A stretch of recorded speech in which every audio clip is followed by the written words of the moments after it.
آج کے اس شو میں حافظ طاہر صاحب میں آپ سے آغاز کروں گی، چونکہ آج کا دن ایک بہت بڑا دن، باطل قوتوں کے آگے ڈٹ جانے کا پیغام کیا درس کیا دیتا ہے حافظ طاہر صاحب؟ کیونکہ اس دن کو ہم مناتے تو بہت اچھے طریقے سے ہیں، کیونکہ غم حسین اور نواسہ رسول صلی اللہ علیہ وآلہ وسلم اور تمام تر جو مسلمان ہیں وہ اس دن کی جو اہمیت، فضیلت جس کی قرآن و حدیث میں بھی اس پر روشنی ڈالی گئی ہے اس کے مطابق منانے کی کوشش کرتے ہیں۔ لیکن حافظ طاہر صاحب آج کے دن میں، آج کے جو دور ہے اس میں ایک چیز جو مس کرتی ہے اس دن کو مد نظر رکھتے ہوئے، اس کے اکارڈنگ واقعہ کربلا ہمیں کیا درس دیتا ہے؟ بسم اللہ الرحمن الرحیم، نحمدہ ونصلی ونسلم علی رسولہ الکریم۔ دیکھیے سیدنا امام حسین رضی اللہ تعالیٰ عنہ کے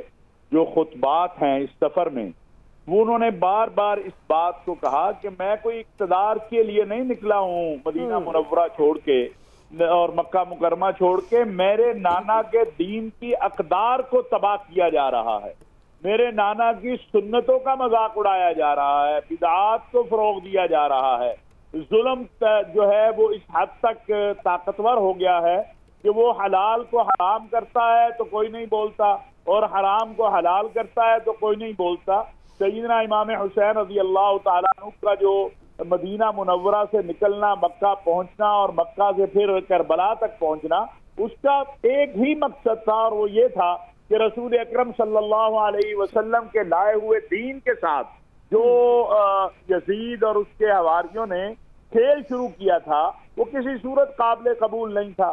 جو ظلم و ستم کا بازار گرم کیا تھا وہ کسی صورت قابل قبول نہیں تھا۔ سیدنا امام حسین مصلحت اختیار کر سکتے تھے، سیدنا امام حسین یزید کے ساتھ بات چیت کر سکتے تھے، وقتی طور پر اپنی اس جدوجہد کو چھوڑ سکتے تھے، لیکن نہیں، سیدنا امام حسین نے بدر سے جس علم کو بلند کیا گیا وہ افتتاح تھا، بدر کا میدان وہ افتتاح تھا اور کربلا انتہا ہے۔ اپنے آپ کو، اپنی اولاد کو، اپنے بھتیجوں کو، اپنے خاندان کو، سب کو قربان کیا، کس لیے کہ اللہ کے دین کی سربلندی ہو، اس لیے کہ ظلم کو ظلم کہہ سکے۔ قیامت کی صبح تک ظالم کو یزید کے نام سے پکارا جائے گا اور مظلوم کو حسینی کہہ کے پکارا جائے گا۔ کوئی کسی آج دنیا میں آپ دیکھ لیں، اس وقت تو 73 یا 74 تھے، آج دنیا میں 1 ارب 70 کروڑ کے قریب مسلمان ہیں، کوئی اپنے بچے کا نام یزید کے نام پہ نہیں رکھنا چاہتا۔ تو سیدنا امام حسین رضی اللہ تعالیٰ کی جدوجہد کا پیغام واضح ہے کہ حق کے ساتھ کھڑا ہونا چاہیے، مصلحتوں کا شکار نہیں ہونا چاہیے، سچ کو سچ کہنا چاہیے، جھوٹ کو جھوٹ کہنا چاہیے، اور وقتی اور ذاتی آج اصل میں ہمارے لیے مسئلہ یہ ہو گیا ہے کہ ہم سیدنا امام حسین رضی اللہ تعالیٰ عنہ کا ذکر تو کر رہے ہیں، لیکن ہماری زندگیوں میں جو حسینی فکر ہے وہ کیوں نہیں ہے، اس کی کمی ہے، اس کو لانے کی ضرورت ہے۔ سیدنا امام حسین نے کہا جھوٹ نہ بولو، انہوں نے تو کربلا میں نماز نہیں چھوڑی، ہم اپنے گھر میں بیٹھے ہوئے نماز نہیں پڑھتے، چھوٹی چھوٹی باتوں پہ جو ہے وہ جھوٹ بولتے ہیں، ظلم کو برداشت کرتے ہیں اور ظلم کرتے ہیں۔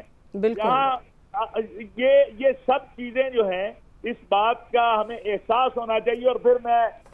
دعا یہ ضرور کہوں گا کہ جب تاریخ اسلام میں اور عالمی تاریخ میں جس طرح سیدہ زینب نے یزید کے دربار میں اور کربلا کے معرکے میں سیدہ زینب کا جو کردار ہے وہ کسی صورت فراموش نہیں کیا جا سکتا۔ انہوں نے یہ بتایا کہ سیدہ فاطمہ الزہرا رضی اللہ تعالیٰ عنہ کی تربیت کیا تھی، انہوں نے بتایا کہ نبی کا گھرانہ کیا ہوتا ہے، اور وہ شخص جو جب آپ مدینہ واپسی آپ کا قافلہ جا رہا تھا اور ایک شخص ساتھ ساتھ رہا، جب آپ مدینے پہنچ گئیں کہا دیکھو ہمارے پاس کچھ نہیں ہے، یہ ایک میرا کنگن بچا ہے، یہ تمہیں دے۔ اس نے کہا نہیں میں نے نہیں لینا، کہا نہیں یہ ہو نہیں سکتا ہے، تم نے ہمارا یہاں تک ساتھ دیا، تمہیں خالی ہاتھ بھیج دیں۔ یہ سیدہ زینب نے جس جرأت سے اور جس بہادری سے یزید کے دربار میں جو کچھ وہاں ہوا، آج ہم لوگ تاریخ کو بھلا کر پتہ نہیں کن، اور یہی ہمارا مسئلہ ہے، آج کسی عام فرد کی بیٹی کی طرف کوئی انگلی اٹھائے تو وہ اسے معاف نہیں کرتا۔ یزید کے دربار میں تو رسول اللہ صلی اللہ علیہ وسلم کی بیٹیوں کی طرف انگلیاں اٹھائی گئی، اور یہی وجہ ہے کہ جو بات کہی تھی